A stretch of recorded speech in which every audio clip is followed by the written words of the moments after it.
Good morning, everyone. This is the last day of our spring retreat. You're all looking happy.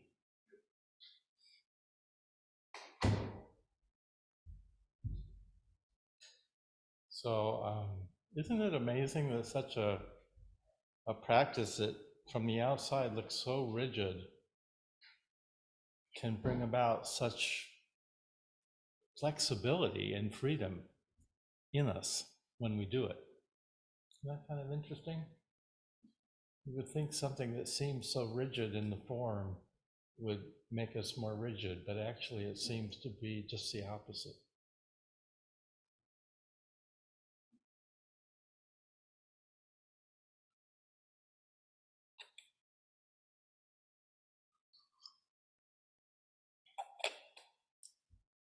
So I want to talk about a safe harbor in the storm this morning. This has been a bit of a difficult retreat for me. I've had to work with some strong emotions, and I'm grateful that I was in this container with all of you practicing. It helped me enormously. We're living in seems like I've been saying this for 20 years now. Living in dark times. Maybe it's just samsara. Maybe it's not any darker now than it was a couple of hundred years ago. I don't know. But it seems like we are living in difficult times. I peek at Huffington Post occasionally during the retreat, and I just look at the news and I turn it off really fast. It's just I'm not even sure I have the word for it.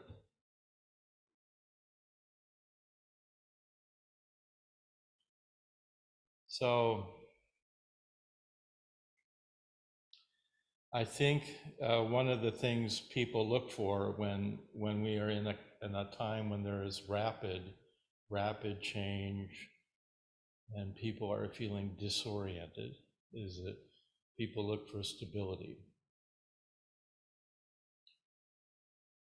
And the way people often try to find that stability is by embracing some belief, religious, political ideology that takes all the ambiguity out of life and gives them black and white answers with certitude. So there's no doubt. And so there is one way to do that is to embrace a more fundamental kind of religious practice.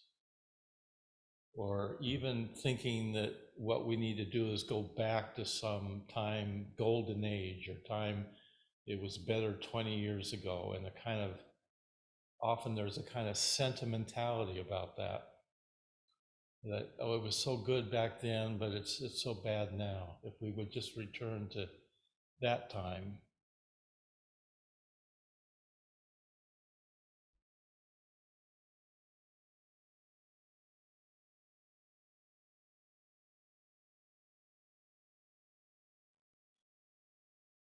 So part of what makes stability in a community is a safe harbor, safety.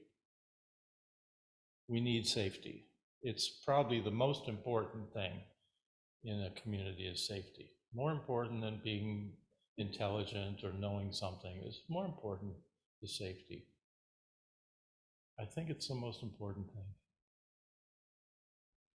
If you think of a harbor being safe in a storm, it's safe because it has some kind of boundaries. It has natural boundaries. If it doesn't have natural boundaries, then you have to build jetties and big rock walls to keep the ocean from coming in and ruining the harbor and breaking up all the boats. And then if you've got boats in the harbor that are anchored in the harbor, you have strong anchors. You need an anchor. What's the anchor? It seems to me the anchor is the Dharma. Then we have to be clear what we mean by that, because it has a lot of different meanings.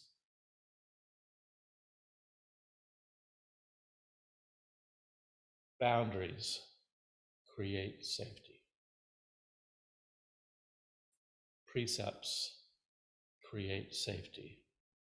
Personal integrity, keeping your word, showing up, being trustworthy, being accountable, creates safety.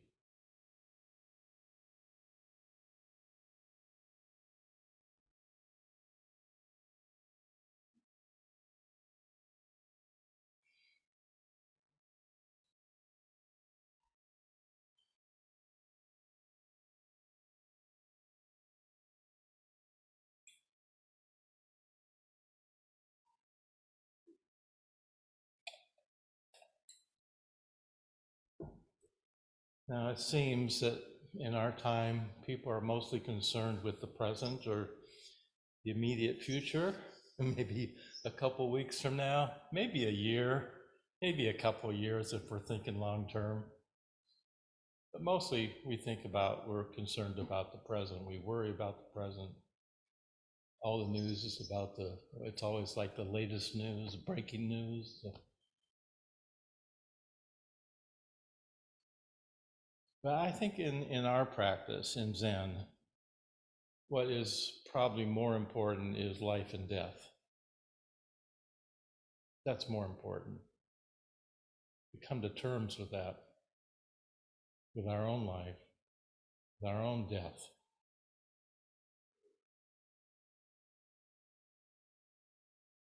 To be at peace with our own life and death.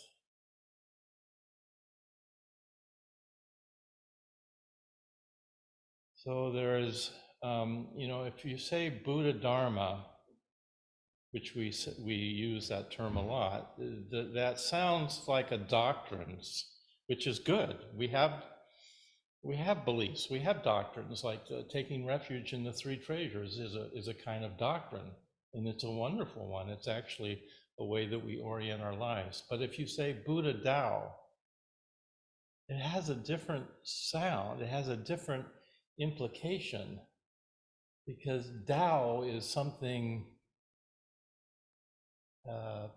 changing. The Tao is something dialectic. And what's here now is no longer here, and something else takes its place. And maybe we have peace and calm now, but what comes out of this peace and calm is chaos. That's the Tao.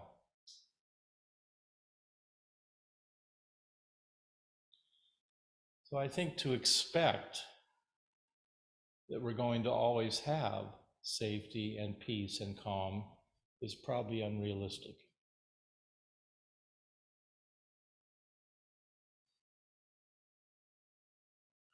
Nevertheless, because we have this practice, we have a way of clarifying our lives, and that's why we're here, to clarify our own life, our own death. What does that mean?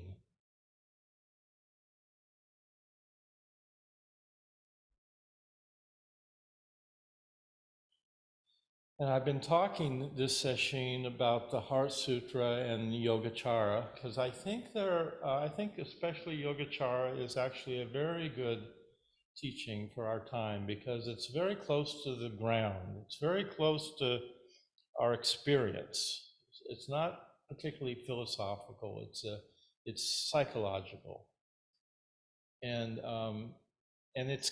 it can, as we discovered in the last talk I started to give on this, it's a little complicated.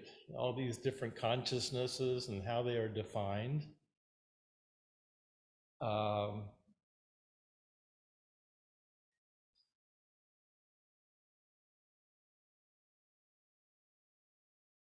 But I think it's actually practical, and I hope to say something about that here.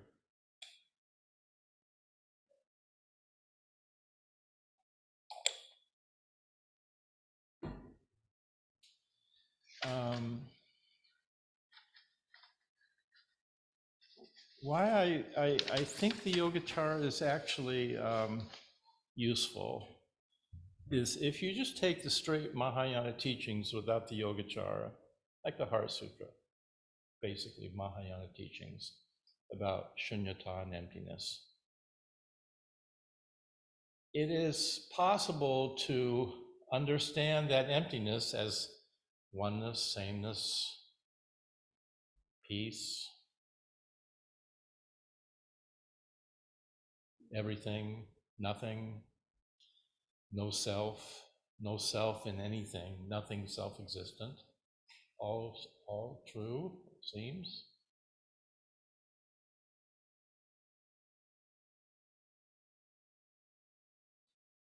And yet, we experience this emptiness in our life, in our daily life. We don't experience it somewhere else.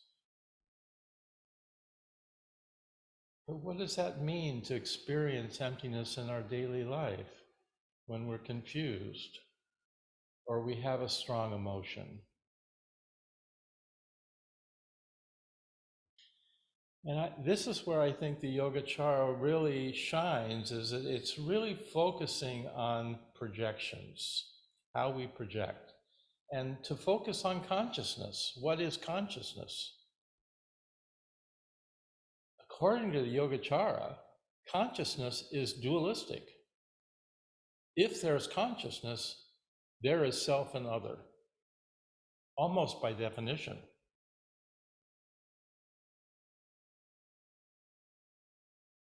And that self and other creates karma.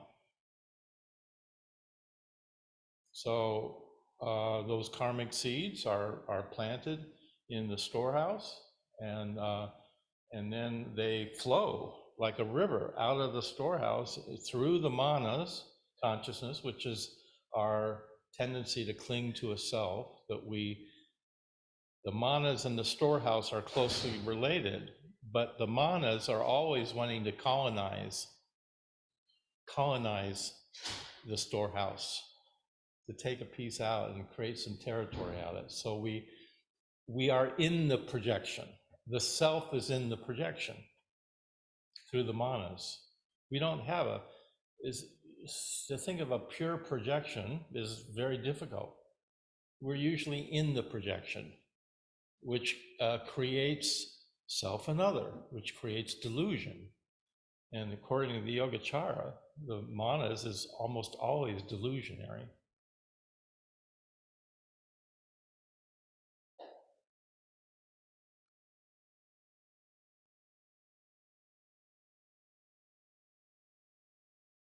So what we are doing in practice, again, to try to be practical about this, is when the storehouse is purified, isn't the right word.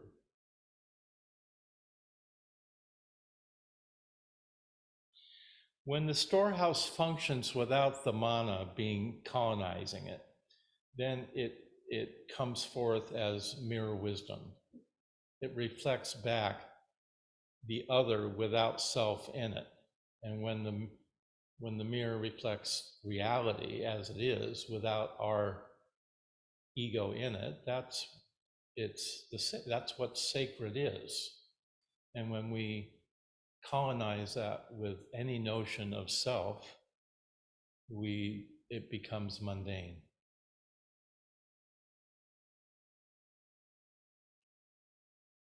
So why we practice and why we have to practice wholeheartedly is that it's not so easy to be clear about projections. So I want to give you a teaching that my teacher has given me to help me, which I think is really practical and useful, and it's how to deal with a difficult emotion. And I consider it a very useful upaya, and I've been practicing it most of this retreat. So I want you to think of an emotion that you have regarding someone in your life that's difficult, or a situation, or money, or anything that you worry about, and see if you can bring that up for the moment. And I'm going to do this facilitation with you here, okay? You have anyone want to work with me on this? Yeah, we're all doing it together. We all have strong emotions. There's nothing wrong with this. This is just how we are. Anyone want to say an emotion you're having right now that you're experiencing as you think about this? Anger. So, what is your anger wanting, Linda? What's your anger wanting?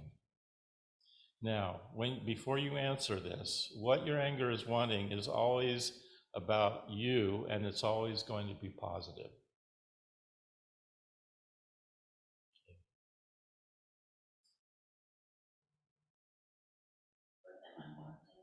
What's your anger wanting?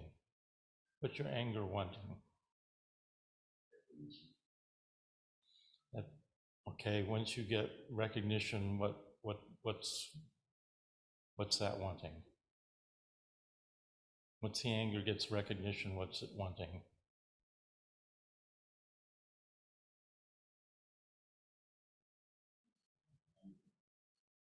Recognition is still something that's coming from outside. Someone's giving you recognition.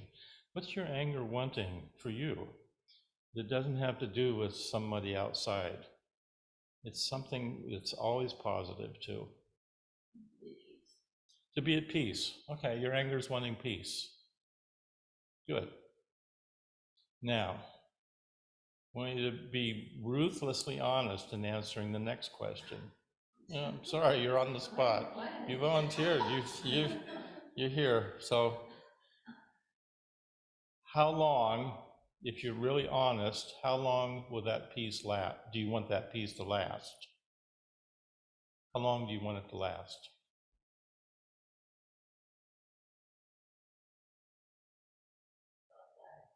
Till you die. Good. Is that realistic?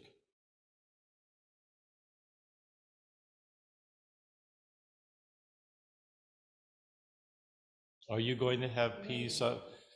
Is it realistic to expect that you will have that peace, which is a good thing, for 100% of the time for the rest of your life until you die? You're wanting that peace. Your anger is wanting that peace. So how long would it last? 80%, 60%? What? 50%. Okay. So Linda, being very brave, has volunteered to do this work with me, with all of you. And you're all doing this together. No, I'm not picking on Linda. Linda's being brave. And I invite any of you to do this work with me, because what you are doing when you, so anger is a good example. It's an emotion I've been working with all retreat. And anger wants to project out onto somebody, wants to hang that projection on somebody. That's what anger wants to do. It wants to push out. It wants to destroy something, somebody.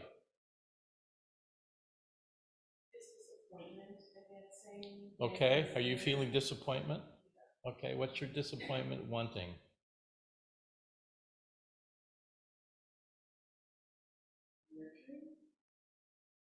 Once you get nurturing, okay, that's, yeah. Mm-hmm. A tender place. Okay, safety, tenderness, okay, yeah. You get it in the body, and you say that, kind of a release. Uh-huh. And how long is that tenderness and nurturing gonna last? How long, be honest, how long do you want it to last? And how long do you think it will actually last? Not at all. Not at all? 0? 10%, okay, not long. Okay. What's going to take its place? Then if it's not nurturing, what will be there?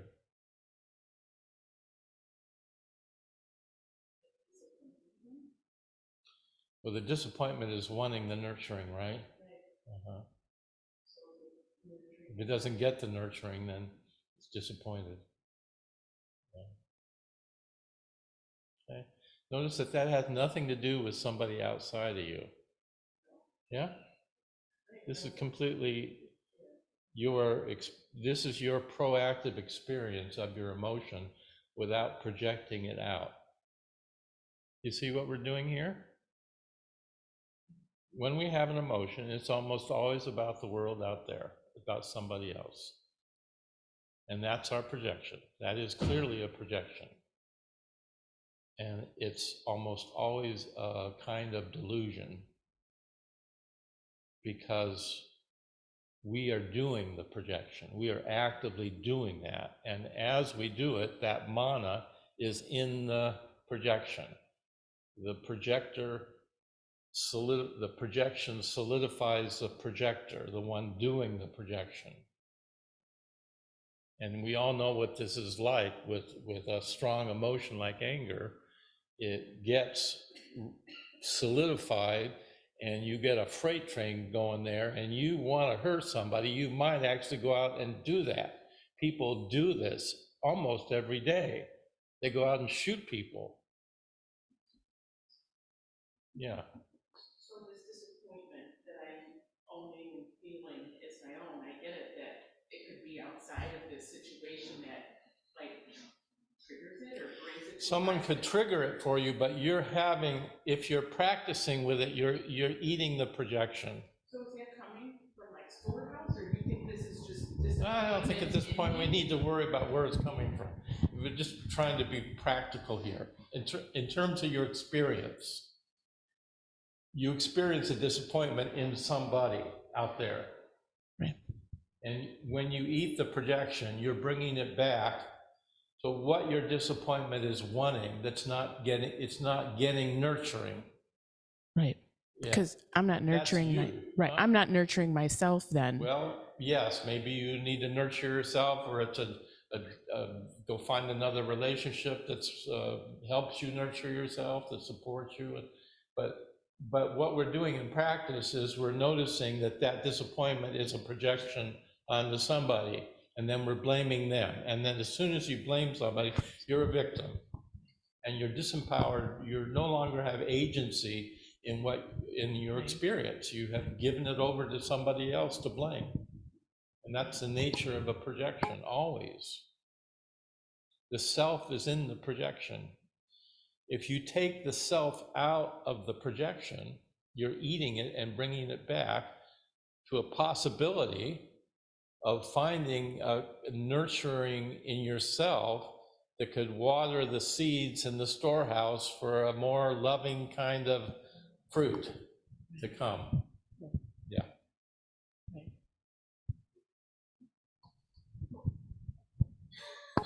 You're looking incredulous. What? Well, you know, in the moment. Huh?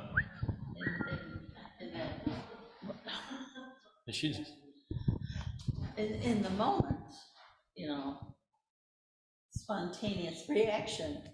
Yeah. Smack that guy just once make me feel so good. I know.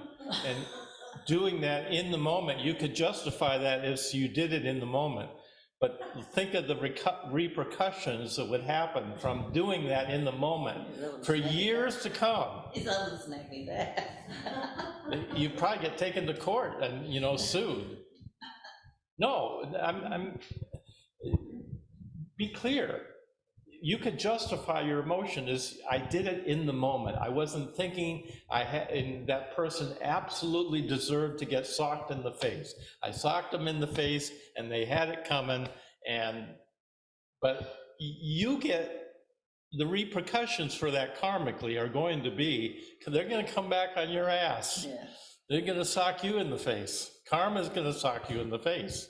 You can't do that without getting some kind of repercussion. So it seems like there's no way out. We could justify a strong emotion by an impulsive act, but that impulsive act is the karma that creates, and it plants a seed in the storehouse of violence that you just did to somebody, and that has repercussions. It bears fruit. In the moment, somehow you have to be able to interrupt that. Well, that's why we're practicing. It's not so easy to do this, obviously. Where I'm not being idealistic. We all have emotions that we act on in the moment, and we usually regret them if we reflect back on them. I can think of numerous instances in my life where I have acted too soon, where if I had practiced some patience and I had the ability to be present to my own suffering, even depression I can think of times when I've been depressed and could barely move. And coming out of that, I came out of that with an enormous amount of anger. And that anger, acting on that anger created lots of suffering. So I don't want this to sound idealistic, but what we're trying to do is pause before we act. Karma is action. So the earlier you intervene in the emotional experience, the easier it is to manage and regulate it in some way. Can you clarify the thought that you said at the beginning, that the most important thing maybe is safety? And that may be what I'm feeling at the piece of this nurturing, or this want for a sense of safety. But in the same sense, we live, like we said, in a place where the chaos is just here and we can't expect. So I'm wondering how, with our practice, we're balancing or bringing together or holding on to some sense of safety amidst a wheel of samsara that is not safe, right? Well, I think it gets a little bit more nuanced now, because our wakefulness includes the chaos. Right. It includes the violence. Right. It includes samsara.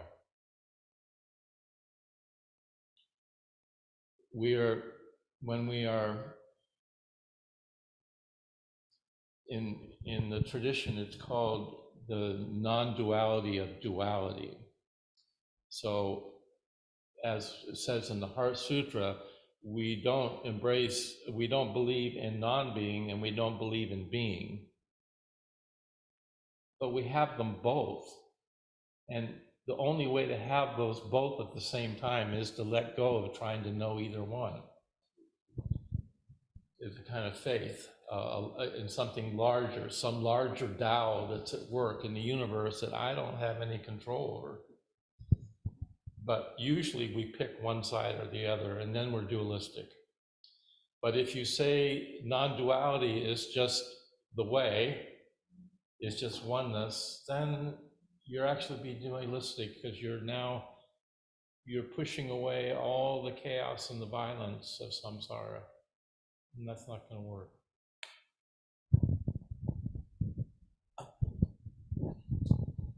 So if we were to apply this to the previous Dharma talks and the triangle, you're basically saying we are confusing, I would think, the seeker and searcher with the way, because in the way there is the chaos, there is it's part of the way is everything, and the seeker, we tend to want to gravitate towards the lighter side, the more pleasant side, the safety. I mean, I remember the old saying, if ships remain in the harbor, that's not what ships are for, and so that's where the apex, I guess, would come in and say, I have to integrate the chaos into my seeking and Yeah, searching. practicing is we have to experience something wholeheartedly, and then we have to act. We do have to act. We have to conduct ourselves in some way. We have to respond to the world, and that's at the apex. Now, the way doesn't particularly respond. The way is just has it all, not particularly suffering. Yes, of course, it includes violence and all of that, but it's pretty peaceful in the way. The way is peaceful, seems. Though it's not, maybe it's not any of those things. To say it's anything is already too much, because it's emptiness is inseparable. Emptiness isn't divisible. It can't be divided that way. But if we took this as the teaching, then we're going to get stuck, because then we start defending against all this over here, which is confusing and bewildering and violent, and we have all kinds of judgments about that. And what I'm saying is that when we're coming from the apex, we start to have more compassion for the suffering and for the suffering of others and ourselves as well, as we're part of it. And instead of being so judgmental about it, we start to have a little softer way of coming to the difficult emotion. It doesn't mean we're not going to have the difficult emotion. It just means that we might bring a little bit more tenderness to it. Well, it's funny, that was mine, was judgment. And from that, I want validation. And I figured out while I was listening. So let's just go through it quickly. Okay. So you have it's not exactly an emotion. You have a strong judgment. Judgment and derision, yeah. Okay. What's the judgment wanting? A validation. So once it's gotten validation, then what's it wanting? It wants it constantly. No, the validation is still outside of yourself. You're getting validation from outside. Once the judgment gets the validation, then what's it wanting deeper? That's not outside of you. It wants peace. Yeah, okay, it wants peace. And I did the math on the peace, and if according to the insurance tables, if I'm going to be alive for 18 more years and it lasts about a minute, okay, it is well under 1%. Okay, well, that's low. Yeah, that's low. I have one follow-up. But notice that we're just to reflect on what we're doing here. Usually, we want to find the emotion, but we don't bring time into it. Like NBC does emotions, but doesn't particularly bring time into the equation. Japanese culture isn't very good with emotions.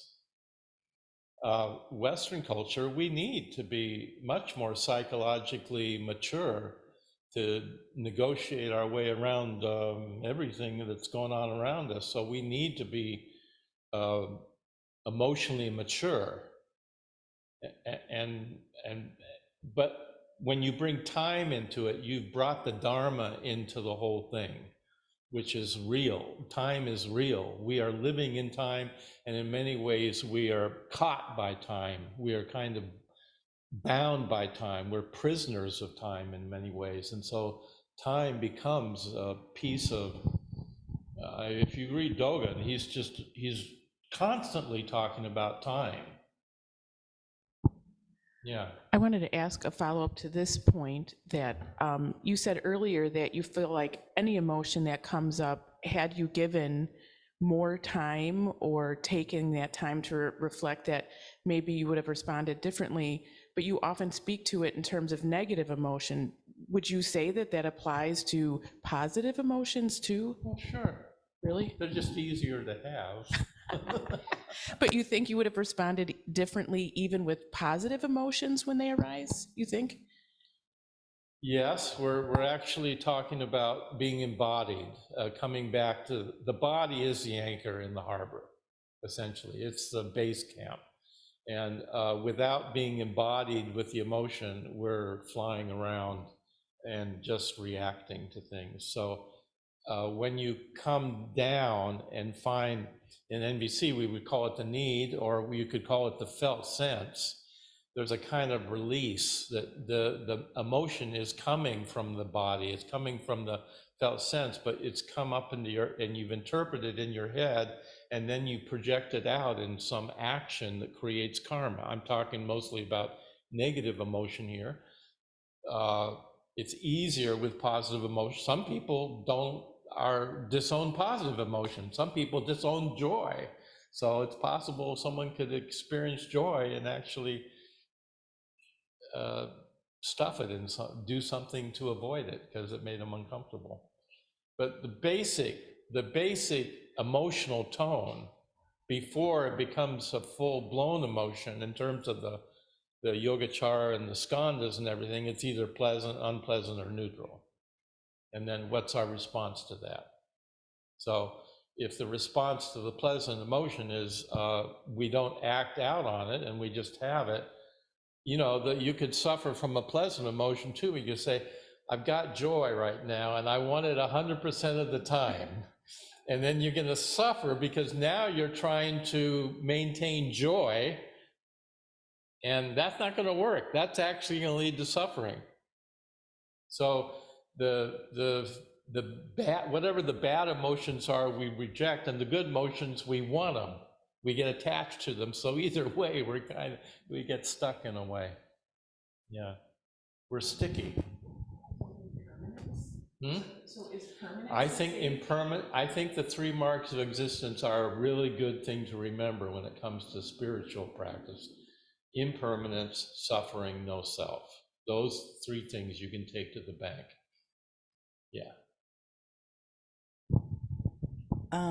My question is, in respect to this, is not knowing and bearing witness, is that loving action enough to kick off that self-regulation, or does there need to be an opposite loving action to what you would have done to actually take this full circle? You know what I mean? Like if you were going to punch somebody in the face.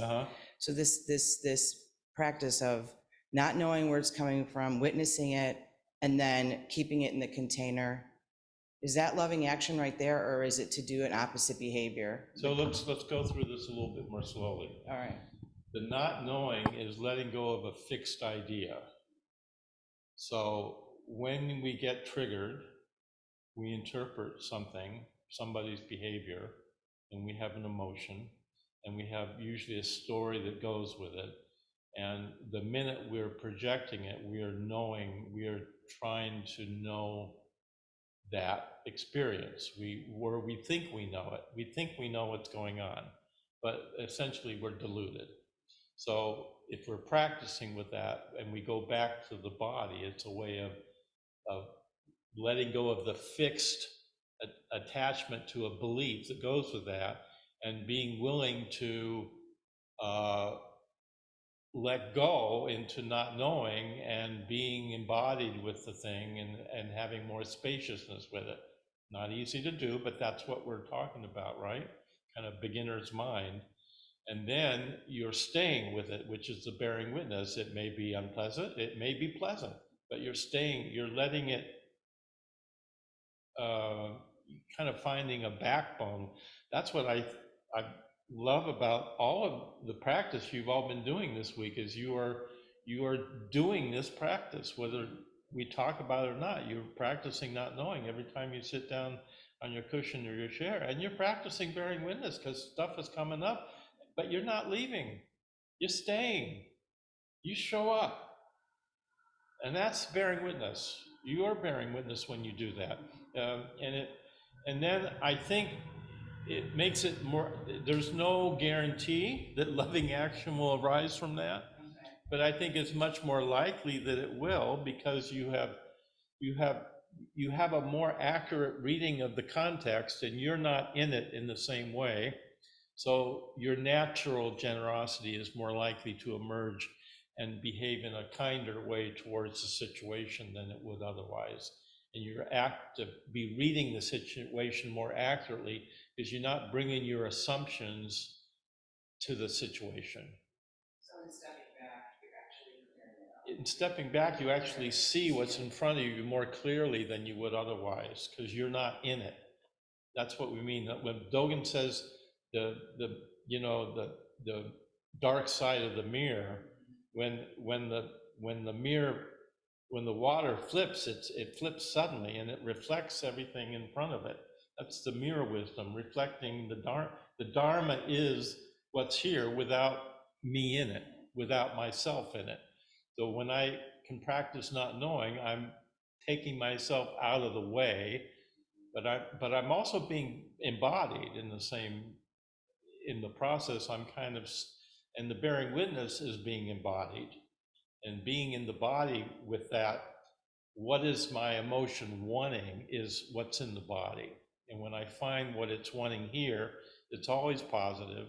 It's always something, peace, calmness, love, something tender, something in the body, and it's always positive. And I have it.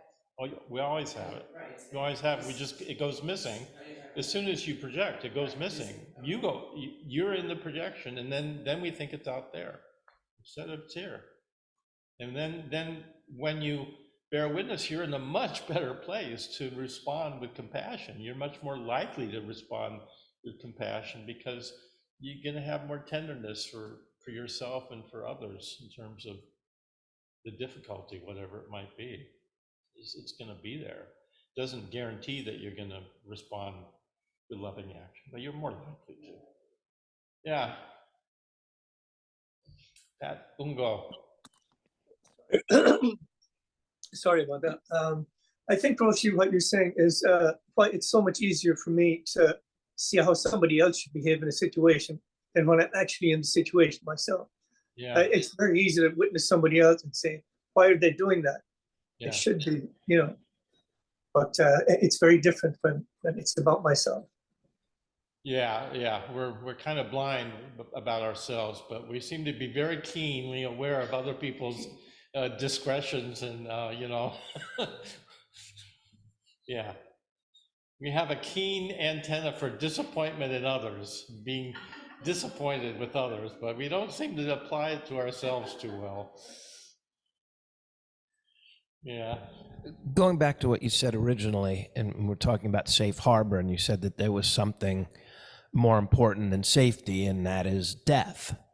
And you also had said that our body is the anchor. So basically, we need to practice this while we still have our bodies, because the ultimate storm is going to be when we lose the body, at death. I don't know. How do you know? I just read the Tibetan Book of the Dead, that's all. So, people die as they live. If your life has been stormy, your death might be stormy. If it hasn't been, if your life has been full of love and nurturing relationships and kindness, maybe death isn't such a bad thing for you. Maybe we die the way we live. So if your life has been peaceful, relatively speaking, maybe death is not such a. that was my comment. I see. That was kind of where I was trying to get. Yeah. So who knows? We don't know until we get there. But again, the point here, the more subtle teaching point is that there really is no death or birth as such. Those are the points we've defined when we die or when I'm born. But in terms of the teaching, who we are appears when the conditions are right and disappears when the conditions are right. And there's no definite line where you can draw and say, I began here and I end here. There's no I that does that. Yes, this body will disappear with my name and all my history and my memories. That will go, but that doesn't mean that I'm dying in the way that we think of it. Something could be continuing, but we don't know what it is. Just like the storehouse is unconscious. We can't be conscious of the storehouse. It's unconscious. The only time we become aware of the storehouse is when the seeds start to come to, they start coming up, but until then, they're latent, And we've got all the seeds in the storehouse, some are more likely to come up for some of us than others. So you got the seed of anger in there already. And if you water it in the right way, it's more than willing to sprout a big tree. Yeah. I have a question. Yeah. So my first encounter with Buddhism was with Tibetans, and they talk a lot about purifying, much more than I hear in Zen. And I wondered, is there a way to be, I'm just trying to be pragmatic here, is there a way to be more, or a practice that you can take on to be more, less likely to do this whole projection thing? Like, delusions are numberless, but is there a way to avoid the problem? Is there a way to avoid life? Yeah. Or just the projection, not avoid entirely, but have less projections so that you can see more clearly. Well, so my first take on your question is about purity. In other parts of the tradition, we don't speak of purity so much, we speak more of an affliction. So if you think of something as being impure in you, that's a kind of harsh judgment. Whereas if you have an affliction, it's possible to have some compassion for having an affliction. For being impure, you don't feel like you have any, you just feel judgmental about that. That's wrong. But if you have if you have an affliction, you could bring much more compassion and kindness to your condition or your state or your emotion than if you felt like you were being impure. So that would be the first thing I would say, is how we frame things matters.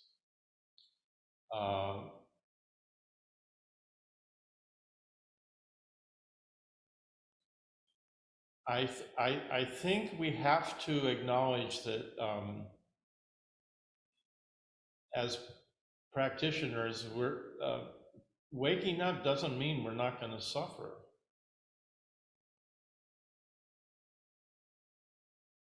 But if you're gonna, I don't know, some teacher once said, if you're really gonna sin, just do it well, so you can learn from it. Really make a good job out of it, and then maybe you can, hopefully you would learn from what you did. If you're really gonna mess up, do it, do a good job of it. So I think part of what it means to practice, Maizumi Roshi used to say, you just got to swallow the whole fish and then spit out the bones. And I think what he meant by that is you swallow the whole thing wholeheartedly. You don't take bits and pieces. You take it all in. And you don't just get it in your head. You get it in your bones and in your guts. And Zen is about getting it in your guts. It's not just an intellectual. You get it in your heart. Yeah, you get it in the body, and you participate in it. You're not a voyeur. You're actually on the journey. You are on the path. You are the path. Your life is the path, and you're going to make mistakes. You're going to do things that are I think we use the word unskillful more because it's less judgmental. So there's a sense of redemption is possible, even for us stupid people that do stupid things. Redemption is possible, and forgiveness is possible, and we could learn from the stupid things or things that we do that create a lot of suffering. But so I think, again, what we're doing with practice is we are beginning to notice that we do project. Just noticing that you do it is a huge thing, and then you learn to eat the projection. I think that's what we do. I think everyone knows what that means. We don't always know how to do it, and we don't always want to do it. But I think if you're really being honest, what Prajna wisdom is inviting you to do always is to eat the projection, to bring it back. You project out, and then you see you've done it, and then you you can take it back, you can actually eat it. And I think that's what practice is often about. And that's how we plant seeds of karma that are bear fruit and with more kindness and love and compassion. It's absolutely part of what practice is about, is to plant seeds that are more likely to bring kindness and compassion. And so if I go back to the beginning of this talk, part of the wisdom of any family system or community or sangha is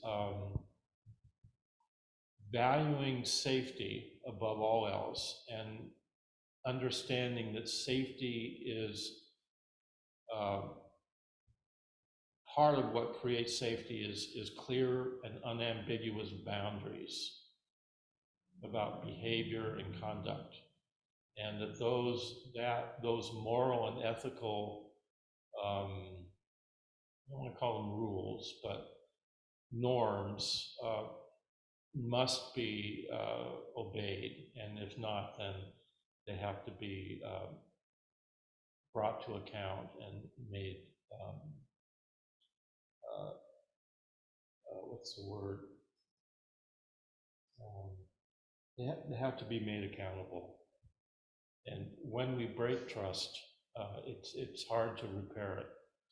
You can have a relationship with someone for 20 years that you have wonderful friendship, and you can destroy that trust with anger in 5 minutes. Anger has that kind of potency to burn down everything. So one of the reasons, greed, anger, and ignorance, those are the three big ones. And I guess what I'm saying in this talk is we're always talking about waking up, which is it's the main point, but I think we need to be humble and self-effacing in terms of practice and say, I don't know if I'm an enlightened person. I can think of a lot of other people that are more spiritual than me. I'm a humble practitioner of the way. I'm trying to do the best I can. I seem to have some understanding about what awakening is, and I've had experiences of being awake and having no watcher, like in the Shikantaza, but they're not all the time. They've been glimpses, and they've been important to have because they give me a clue about something deeper that's here, but I'm not going to always be seeing that. So I'm practicing with humility to try to be kind, to try to follow the precepts, treat people with respect, and observe boundaries that will create safety in any time, but especially in a time like ours when safety seems to be at a premium. I got scammed last week. I lost a lot of money by I'm not going to talk about the details, but I got taken, and it was out of my own greed. And it's the world, and it just woke me up to a part of the way our world is right now, that you can't trust anything out there. I'm watching YouTube videos, and you get ads in there, and there's clickbait, and there's people constantly trying to manipulate you and scam you. And we're moving into a world where you can't even tell if anything is true, if the person you're watching on a video is even saying is the real person. You won't know. You can't tell the difference anymore. So if we're moving into this kind of postmodern culture, which I think we are, so it's already here, then the only thing we really can trust is our own experience, direct experience. Everything else is secondhand, and everything else is a kind of spin. Whether it's left or right in politics, everyone's spinning something. That doesn't mean you shouldn't participate in the political process and vote, but just be aware that everyone's got an agenda and everyone is spinning. And in the end, the thing that,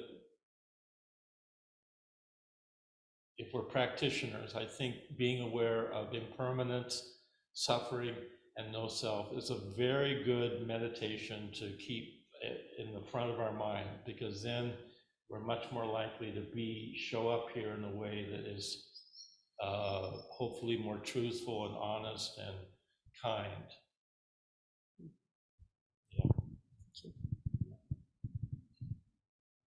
So we will suffer, but we don't have to be suffering. Yes, I think Kind of, like you very move layman. through it. I think the bearing witness is how you let the suffering percolate in you, and you don't let it it doesn't take you down. You still suffer. I mean, the bearing witness is suffering. You're actively being with the suffering, and you move through it though. But if you push the suffering away, then you're not bearing witness to it. You're trying to avoid it, and that's going to come back. It's going to get bigger. Right, but it won't stay. It won't stay, just like the joy won't. That's The good suffering news. is impermanent too. Yeah, Yeah. right? I mean, Yeah. what a great time to be Buddhist. Yeah. Right, it's happening on. Yeah, the suffering is impermanent too.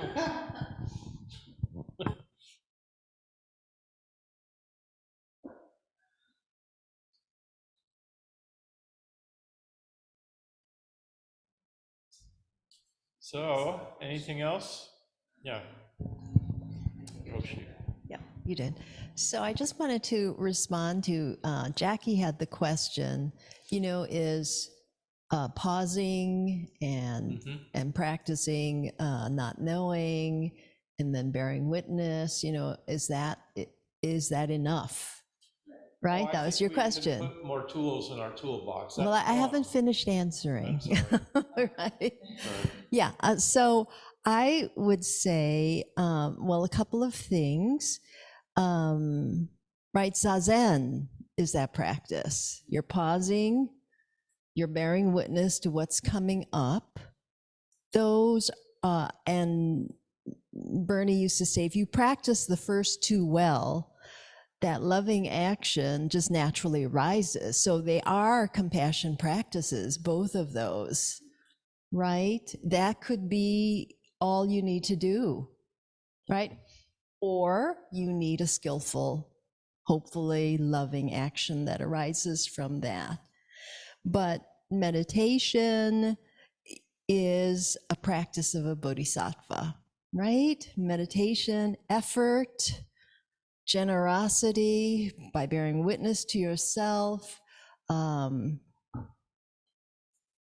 patience is a big one, right? So all of those are compassion practices to me, generating compassion, and then wisdom, that final, not final, but one of the 6 practices of a bodhisattva, just interweaves all of those, that emptiness, interweaves all, brings them kind of all together. So you practice one, you're practicing all of it, and they're compassion practices for the benefit of self and other, because there's no separation really.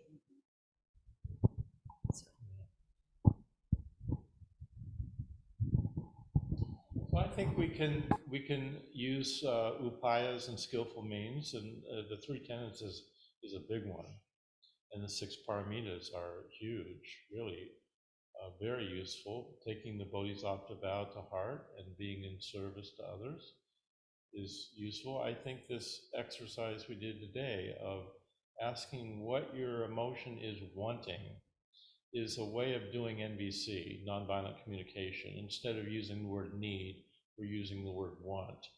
And you get, because when we did the big mind based on voice dialogue, the voices are always positive. Whatever voice you're talking to, it's always positive. Even the inner critic is positive. The inner critic, you ask, what's the inner critic wanting? And it's the same question. What's it wanting proactively in you? So the needs awareness is always embodied. It's not about out there. So if it's not out there, you're not solidifying that dualistic split between self and other in the same way, which is helping you move in the direction of not projecting the emotion out and finding the need or the want that's not being met. And that's why that emotion is coming up in you. The dissatisfaction or the anger is coming up in you because you have a need for peace and you're not getting it. It's not being met in the situation you're in. You have a need for calmness and order. and sanity, and you're not getting that need met, so the emotion is arising. That's a very proactive way to manage and regulate emotions, I think. Huh? That we have all kinds of needs, yeah, need for respect, need for. And that kind of, respect is such a juicy one, because then you can go, why am I needing this? Right? That's the work. Why do I feel like I'm not getting any respect? But the thing is, it's like, even though you say, okay, I don't have respect for, I have this low self-esteem, right? And then what do you do with that, right? Right? How do you recognize esteem in yourself? That's not an easy one, right? Because we're so conditioned that we're nothing, really.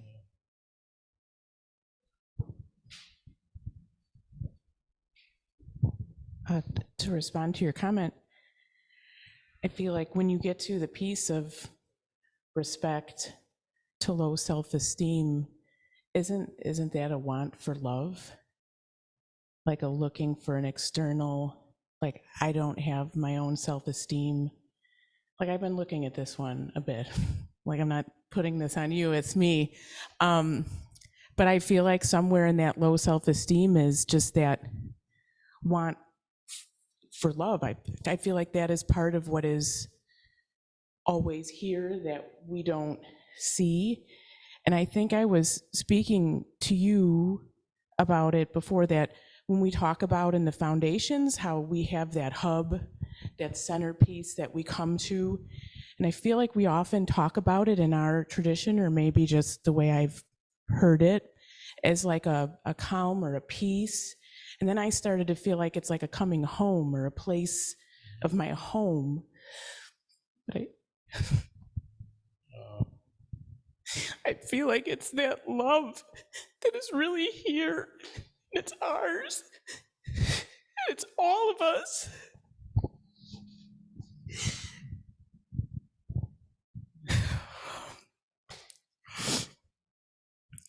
It's just so quiet. You have to slow down. I have to slow down so slow. And it's here. It's already here.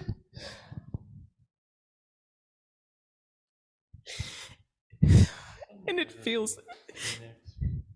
feels like a relief. Yes, a relief. Just this bodily relief. I was driving home from an errand yesterday, and the slushy snow, and I'm stuck in traffic, and this just washes over me. Instead of like, fuck you all, get out of the way, it's like, oh my God, it's so beautiful. It's all right here. And I just feel very fortunate for this practice, and that all of you showed up in this way so that I could have a touch of this.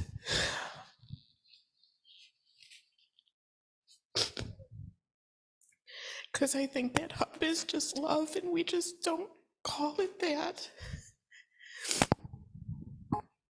not complicated.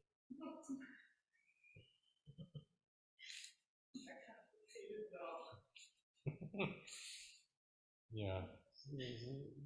Our practice is about the heart, opening your heart, the sad and tender heart. Yeah.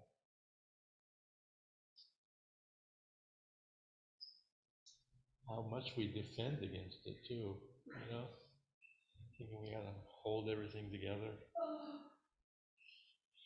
But I don't know, I just feel three, I don't know. I just need to be swaddled, please. Oh no.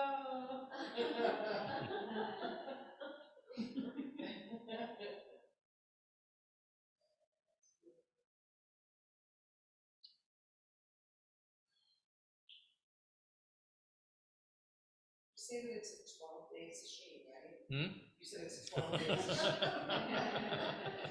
Yeah, we'd all be crying by the 12th day.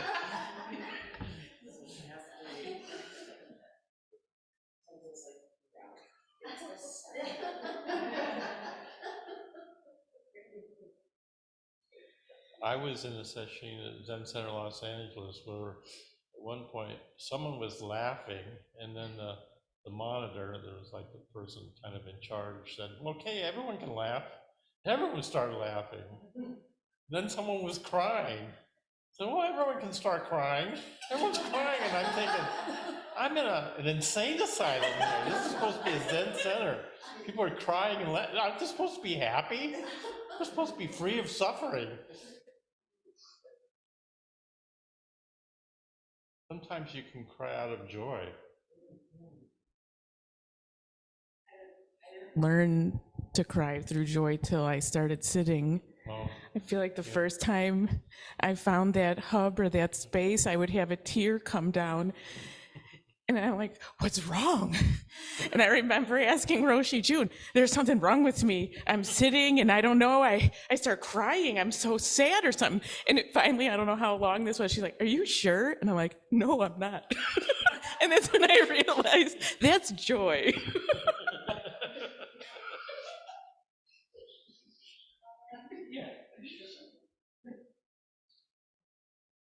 so maybe we should end on that note. So we're gonna have lunch, then we're gonna have sitting, and that we'll do council this evening at 7. So please come in person if you can. And okay, we'll have lunch, huh?